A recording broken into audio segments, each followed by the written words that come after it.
and welcome back to my channel. If you're new here, I'm Jess and this is my channel, A Sprinkling of Awareness and Positivity. If you haven't already, please do click the subscribe button. It's either down here or down here.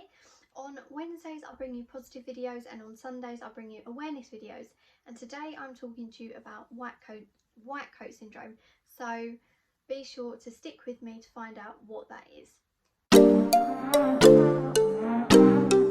Okay, so white coat syndrome is also known as white coat hypertension, and this is when a patient or an individual suffers with high anxiety and high blood pressure, high heart rate when they're in a clinical situation or clinical environment. The two causes for white coat hypertension or white coat syndrome are phobia or anxiety. So phobia could be a fear of going to the hospital, a fear of doctors, a fear of being admitted, and then anxiety of getting ill, anxiety of having your blood pressure taken or bloods taken.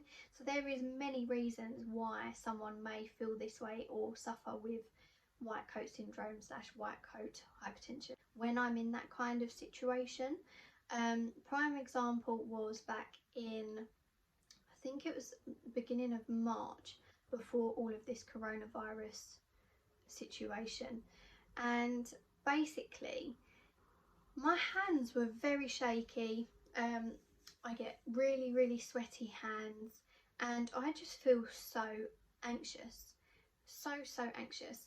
And I was sat in the room with the doctor and she took my blood pressure and it was really high. My hands were literally shaking, I could not keep them still. And she said to me, like, are you okay?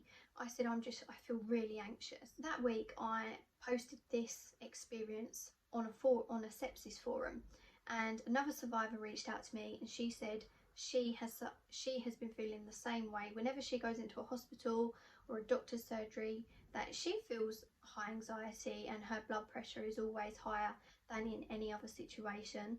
And that is when she found out about white coat syndrome or white coat hypertension. White coat hypertension. And I then sat and went through that and have recently spoken to a doctor about that. Nothing wrong, there is nothing wrong with feeling that way. I just want to say that. So if you also feel that way when you're in a clinical situation, there is nothing wrong with that.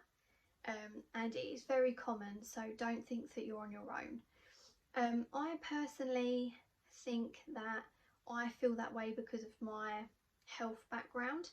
I don't like being in a situation where I can be told that I'm unwell again or that I need to be admitted. I fully put that down to my sepsis experience, that I have a fear of getting ill. That's all it is. And there was me thinking, oh my god, I'm being over dramatic, why am I shaking, why do I feel this way? And this is why.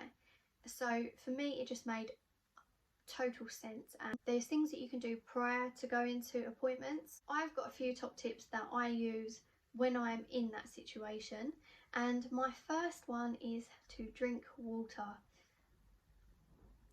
Just drink water. Take yourself off for a minute, sit down and don't guzzle it, just sip it.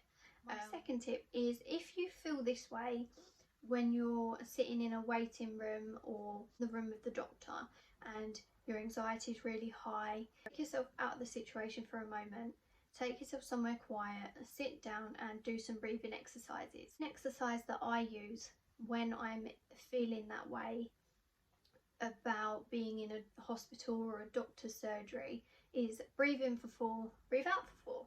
So I will take myself off to one side and I will breathe in for 4.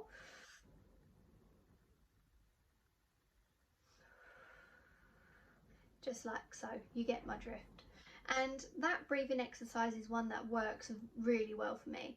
It's one that I will use if I'm stressed, so if I'm stressed because of work or I'm stressed at home, just stressed in general. The breathe in for 4, breathe out for 4 is the exercise that I find works for me personally and calms me down. You can also do breathing exercises before your appointment to make sure that you're calm before, because you know that you're probably or potentially going to feel that way when you're there. So preparing yourself is obviously really important. My next top tip is to either talk about it or change the subject. I personally found that talking about it helped me, but the thing is, you need to find out what works for you.